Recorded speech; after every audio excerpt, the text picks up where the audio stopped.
Hi guys, welcome back to my channel and welcome if you're new here. My name's Leah and I'm clueless about books, but apparently not so clueless because this month in July for my wrap up, I have 20 books. So reading stats for July. So let's have a look. So I read 20 books. It looks like 8 of them were emotional out of the 20. So that's, and 7 were light-hearted. So a mixture of both. Fast paced was 50% of the reading, medium was 44% and slow was 6%. I don't know what that means, as in I've read them fast, probably. The amount of pages that are, it says page numbers, 500 pages plus. I've read one, a very small amount, it says 5%.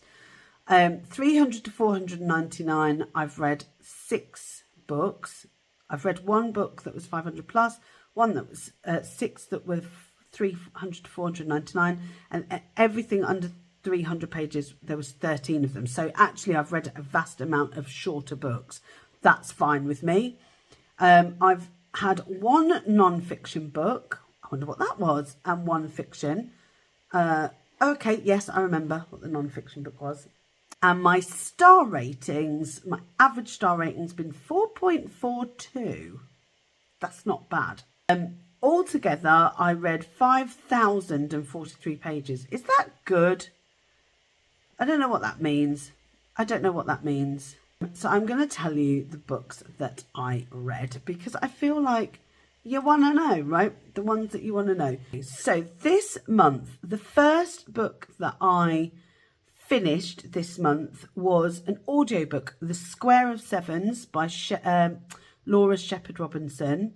I picked this up on a whim. I just liked the cover and it's very much out of my comfort zone. I did listen to it on 1.5 speed and I did something so silly with this one. So I was listening to it and by accident I hit another chapter and I was still listening to it. I hadn't really clicked that I'd hit another chapter. And it was more or less the end of the book. Thank goodness I decided to carry on with it because I was 4 chapters down when I realised, because I was sort of in and out of it. I wasn't really concentrating. And I thought I'd spoilt it for myself. Luckily I didn't. So I went back to where I was. Basically it was because I was on chapter 17. I clicked 70. So in my head I'd still clicked 70 and 17. So anyway, it's quite a long book. It is about a young girl called Red, whose father and her were sort of like travelling magician type things. They used to do sort of tricks and fortune telling and stuff like that. And her father dies and she ends up sort of on her own. She's taken in by somebody. This isn't a spoiler, this is all at the beginning. She's taken in by somebody with a lot of prestige, and she's telling you the story. The Square of Sevens is an old fortune telling, a bit like cards like we would have now, as in tarot cards, but using a actual deck of cards. So that's what it is. So each chapter has got one of the Square of Sevens layouts. It tells you about it. I don't think I'm going to go and pick that up. I'm not going to learn how to do it, but it was very clever how they did that. And I really enjoyed it. I gave it 4 stars. I found it's very much historical fiction. It was sort of based around 1700, so 18th century. And I thought it was all right. I was sad that I thought I'd spoiled it for myself. So I was listening through it, really annoyed with myself the whole time. But I'm glad that I stuck it out because the ending was incredible.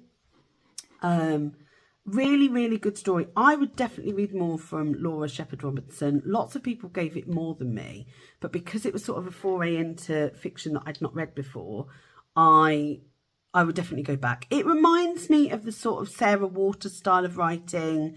It was very, very good. Very, very good. And I've not had anybody talk about it, and I think it's really worthwhile. So I started it in June, and it took me a long time to listen to it. And I think I struggled with it because I thought I'd spoilt it for myself. So something that I'm now making sure is that I don't press anything when I listen to books. So that was the first one. Sorry, that took a lot of explaining, but it was really good.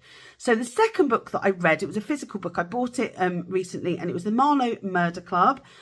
This was on my TBR, and I loved it. I thought it was really good. I gave it 4 stars. I thought the characters were great. It was really easy to read, really easy to get through.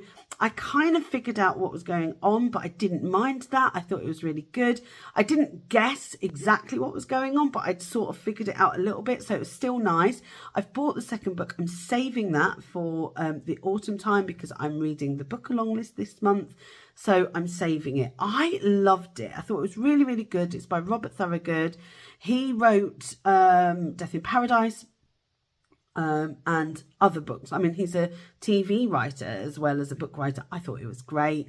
If you like the Thursday Murder Club, you're going to enjoy the Marlow Murder Club. I mean, there's definitely parallels, but not completely. I still like it. It's very cozy. It's very easy to read. Definitely one that I thoroughly enjoyed. Another book that I read was Asking for a Friend by Andy Osho. I gave this 4 stars. I really enjoyed it. It was the first debut novel from Andy Osho. She is a comedian, if you've not heard of her before. And I've always enjoyed her comedy, but I kind of like her. I feel like if her and I met up, we'd be friends. You know, when you just think somebody's going to be, you'd get on with them. So Andy Osho, Asking for a Friend, it was, I gave it 3.5 and raised it up to a 4 actually. But I did really enjoy the book. It is a rom-com type of book, but it's more about friendships, which I really enjoyed.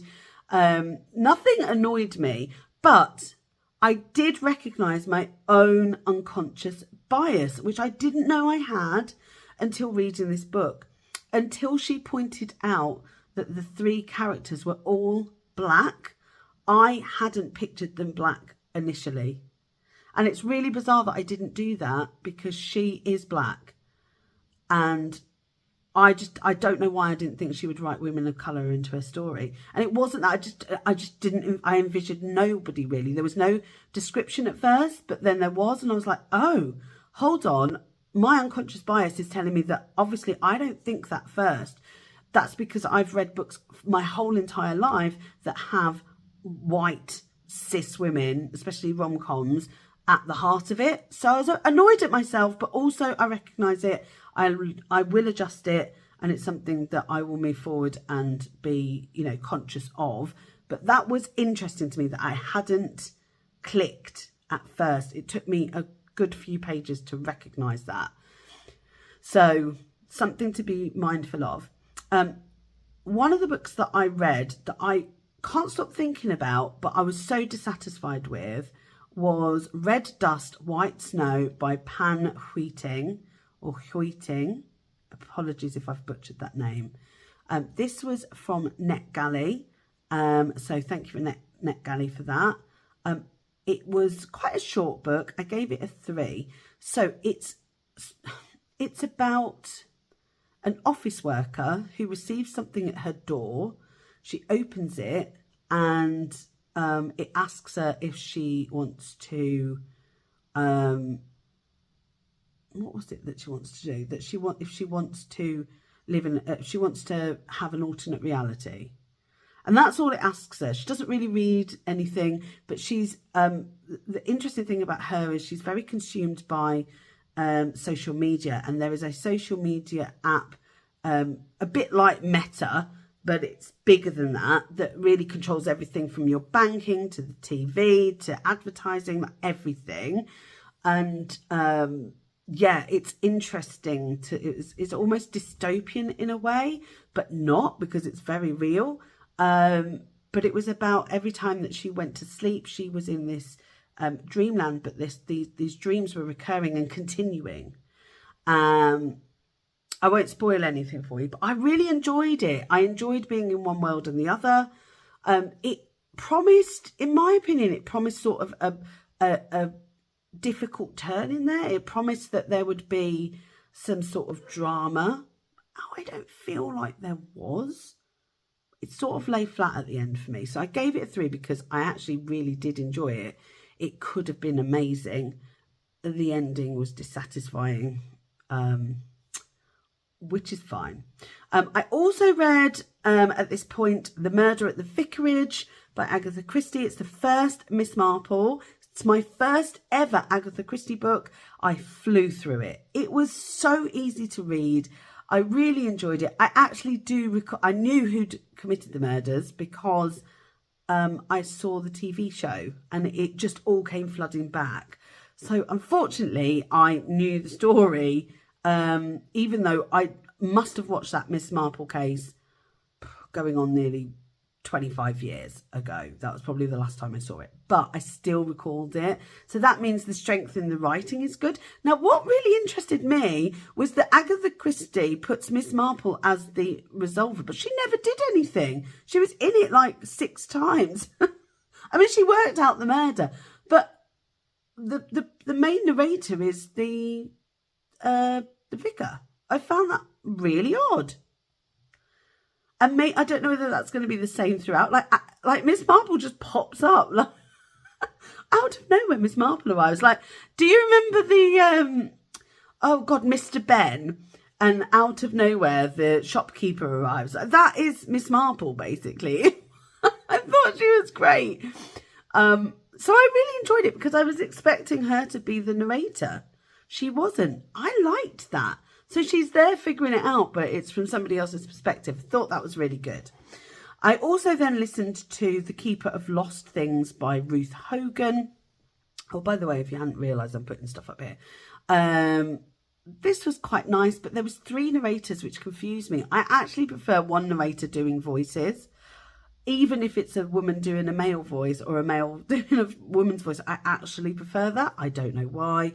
I do understand that there were lots of layers of different people telling different stories and it all came together at the end. I gave it 3.5 stars and I raised it to a 4. I wasn't concentrating on this. It wasn't keeping my engagement, but I did enjoy it. I did enjoy the twist. I did enjoy that there was representation in there, which I really enjoyed. But yeah, I didn't give it a massively high score. I then read a series. Oh, I read The Forever Moment by Paul A. Mendelsohn, which is a rom-com. I got this on NetGalley, and this one, wow. Okay. So, I just found it was definitely from a male gaze. And I struggled with that. Like, Paul was writing the female characters with a male gaze, and I struggled with how they were written. I just found them really irritating. But I still gave it 3 stars. I thought it was okay. It was a fine read. It was easy to read. There were questions unanswered. I couldn't really get my head around what this guy was doing. There's a moment that really makes me question what the hell.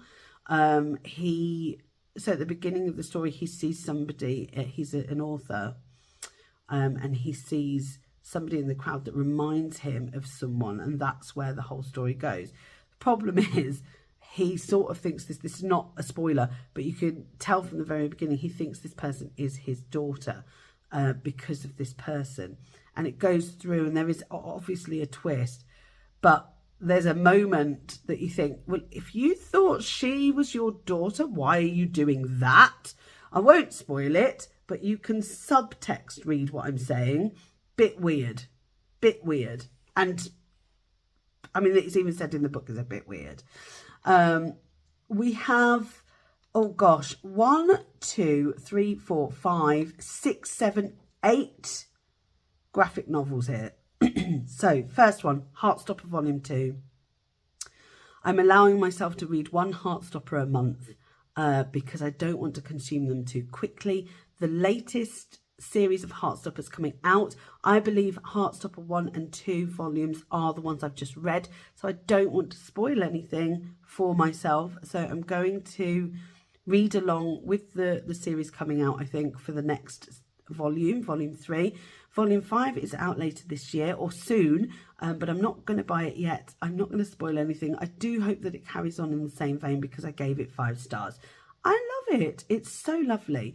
However, wow, let me tell you, I read some great, I gave mainly most of the ones that I read 5 stars. So let's start with Garlic and the Vampire and Garlic and the Witch. I read them in succession. I loved them. So Bree Paulson does this absolutely gorgeous,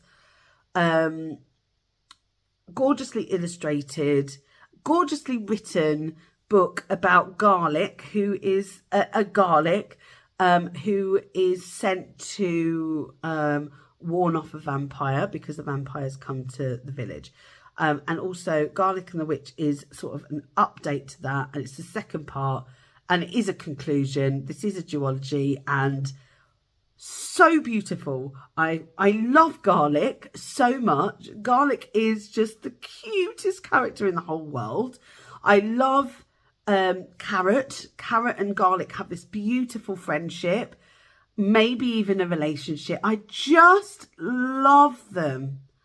I love them so much. I would read it again. I thought it was the best graphic novels. If you haven't read them, get your hands on them. They're really easy to consume, but the graphics are chef's kiss. They are the most beautiful books I've ever read, and I love them. The first Garlic and the Vampire that I received was torn, so I had to wait for it to come before I read it. I just consumed them so quickly, and I just felt so happy reading them. They really did lift my spirits. I loved them. If you're ever in a reading slump, go to a graphic novel because they really helped me. The other ones that I read a duology again. Hopefully there is another sequel to this. Well, it was Sheets, and the second one in the series is called Delicates by Brenna Thumler. Brilliant, absolutely brilliant. I adored the stories. There's grief in there, and it's a very interesting look on grief and how people react to it. There's coming of age in there. There's identification, friendships. I loved them, and again, the stories were great. I got those from NetGalley, so NetGalley provided me with those. And they were online, so I don't have a physical copy, but I am really tempted to pick up the physical copies because they're just so good. I genuinely think that people should read them. I think they'd be great. They're more YA, obviously, or even, yeah, probably YA, maybe even middle grade. I thought they were impeccable. I gave them 5 stars each. I just really loved them. And again, I would read them again. I gave 5 stars to a graphic novel, which was actually not, it was more of it was graphic novel in the sense that there was illustrations, beautiful illustrations, but it was more of a non-fiction. This is the only non-fiction I read, and it was called Gender is Really Strange. And it was basically explaining gender versus sex. And it was excellent. I gave it 5 stars.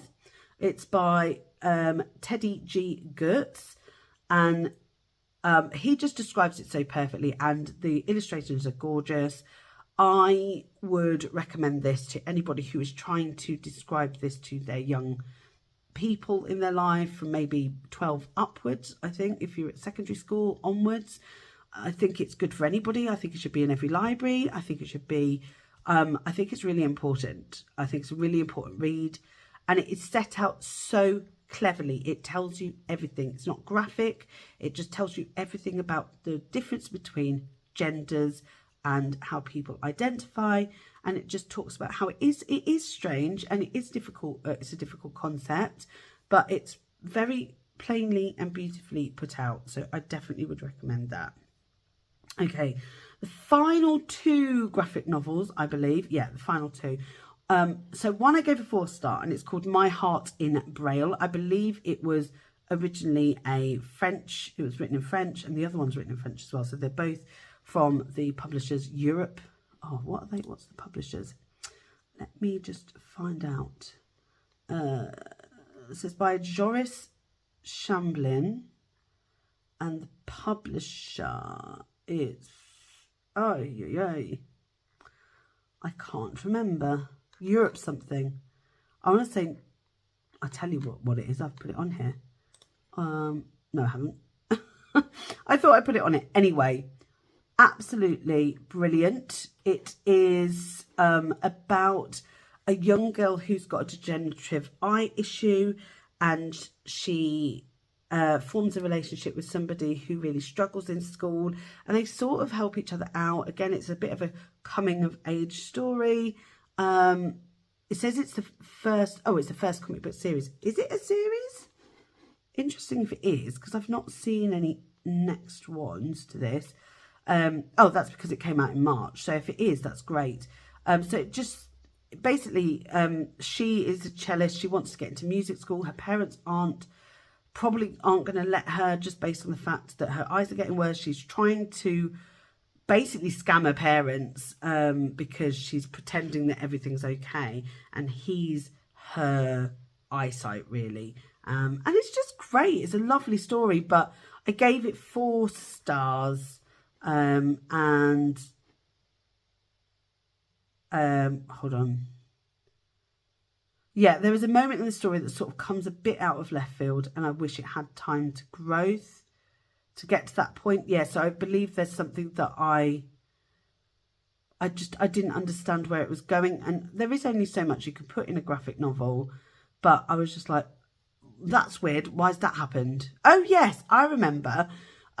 There's a moment in the story that puts their relationship into question, and I don't understand where it came from, and it was just very weird that this person who was, jeopardizing their relationship would say and do what they said when it came out of nowhere. So I found that really odd, and maybe that's why I knocked out off a star, because I was like, if that had been mentioned, or there'd been some graphics around that sort of gave you an inclination that was going to happen, even without words, that needed to happen. It wasn't there. This character was just suddenly there, suddenly said something, suddenly made things odd.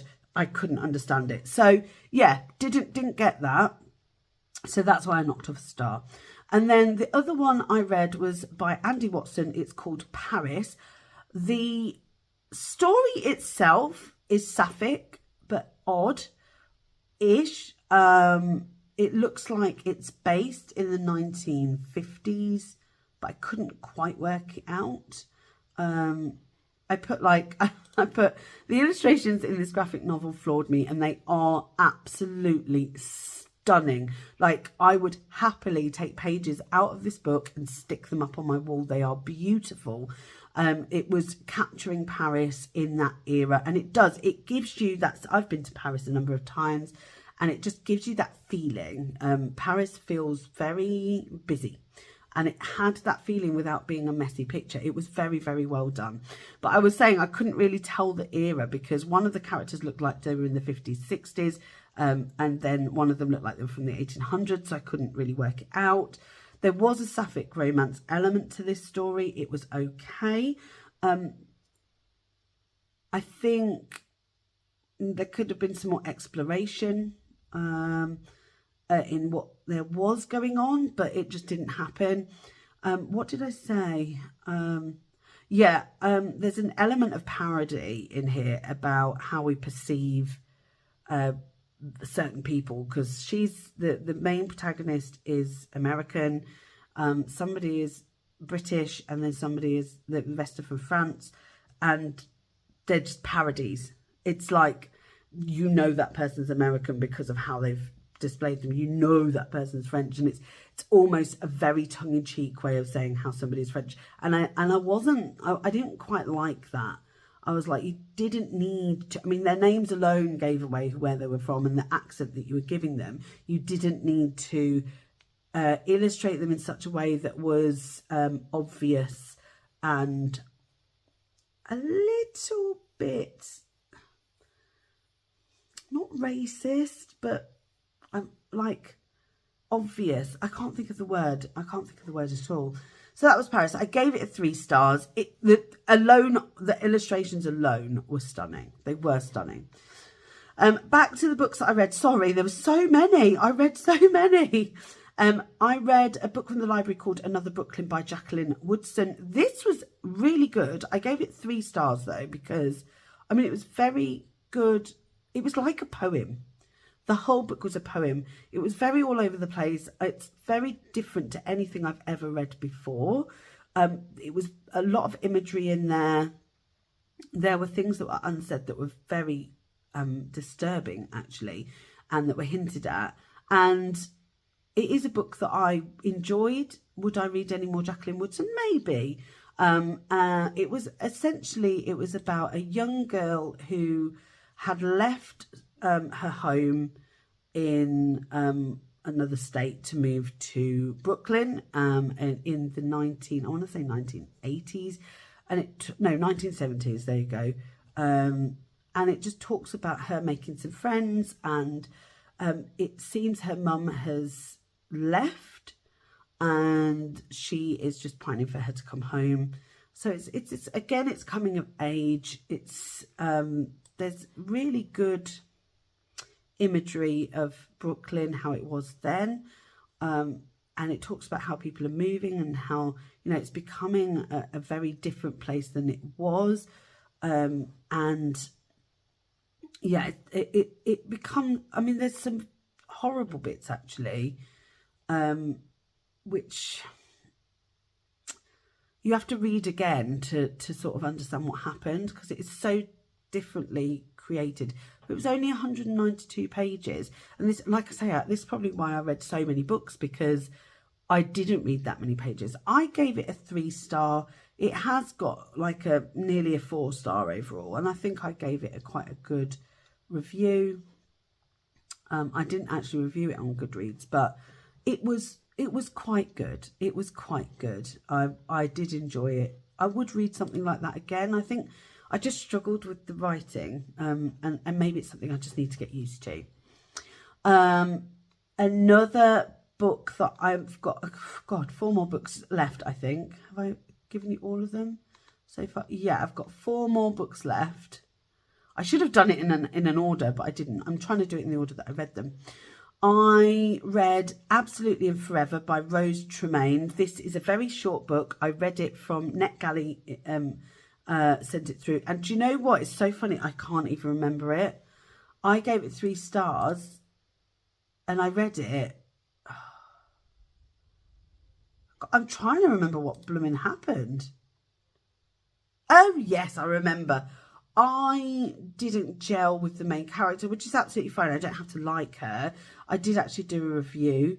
So I've just said, you know, it was an interesting look into the mind of a young woman coming of age in the early 60s and pursuing a love that was really unobtainable. So it was odd. It was very much, you could tell it was almost like she was influenced by the patriarchal society that she lived in to feel a certain way.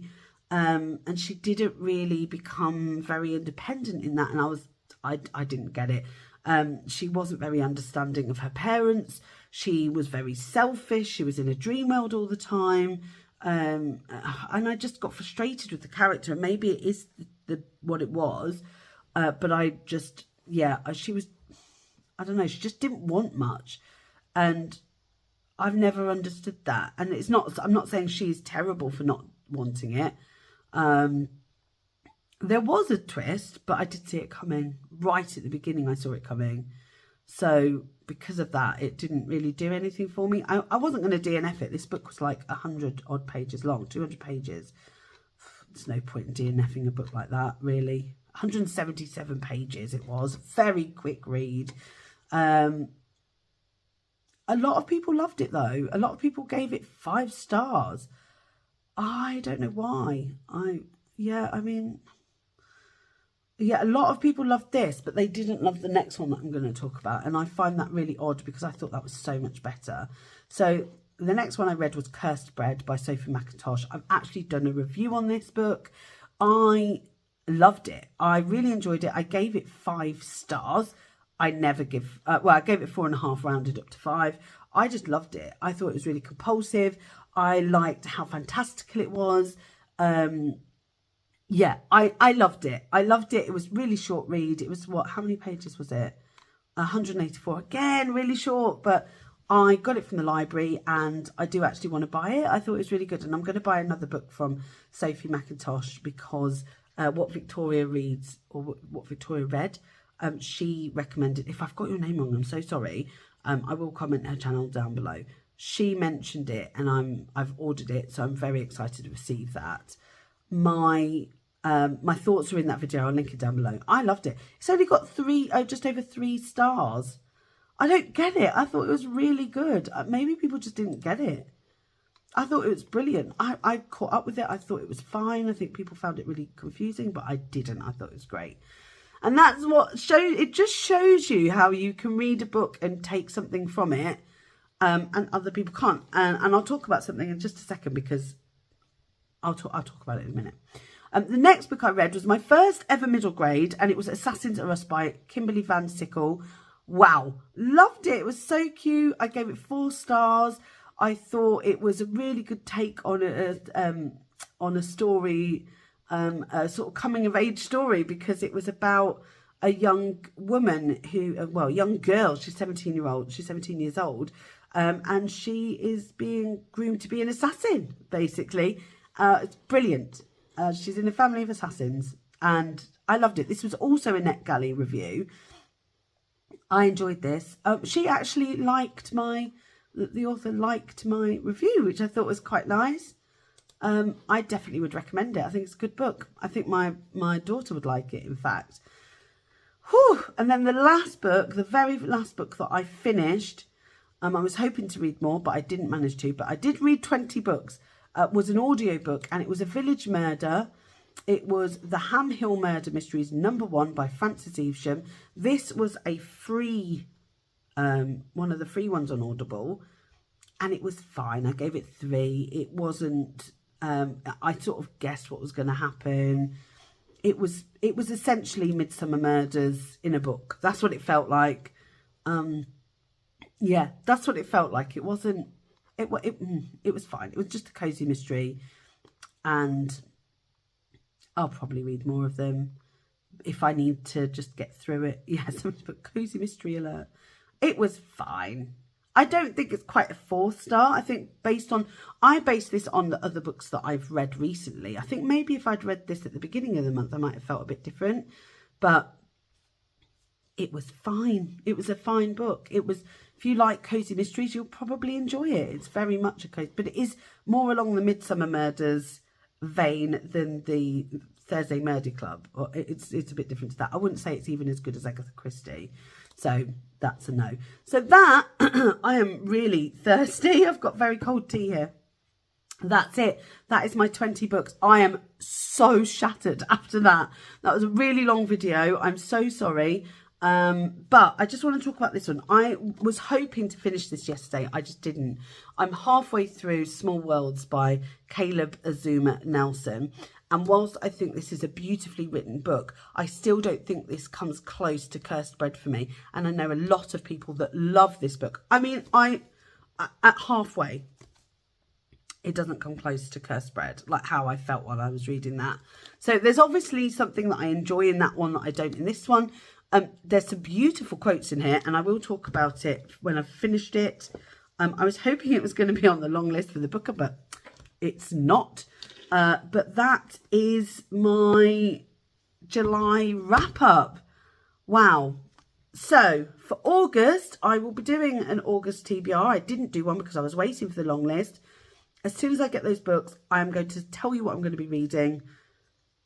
I'm nervous, guys. I'm nervous. But something that is sort of the saving grace for this book long list is the books are, most of them are just over 200 pages. There is one that's over 600 or 500, but that's fine because all the rest are around 200. I can do that in a day. So I will finish this one.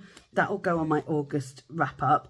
Now, just very quickly, there was one book that I didn't read that was in my TBR. The books that were in my TBR were The Forever Moment, The Square of Sevens, the Marlow Murder Club, Asking for a Friend, The Keeper of Lost Things, and Village Murder. And then there was one more, but I can't remember what it was. Oh, I know. And I'm reading it at the moment on my Kindle. It was, excuse me. It was, come on, Kindle, wake up, because I can't remember now. Come on, come on. It was, what are we on? I'll tell you, because I'm actually quite excited by this one. Cool, my Kindle's very slow. Very slow. Let's have a look. It's The Collected Regrets of Clover, and I'm 6% into that one, so I am going to finish that one before I start on my long list, because I do want to finish it off. But I'm actually really pleased that I read like 6 out of 7 of the books that I put on my list. Oh, that's pretty good, isn't it? Oh yeah, The Keeper of Lost Things as well. I think I said that. So I'm pleased that I have challenged myself for the July to read those. I've surpassed that. There was one book that I didn't finish reading, but I did start. So I'm really, really chuffed that I did that. That's something that I would like to do. I'm not reading for the sake of reading. I'm reading for enjoyment. And though that my TBRs very much are for the enjoyment. However, the long list, so I'm so thirsty.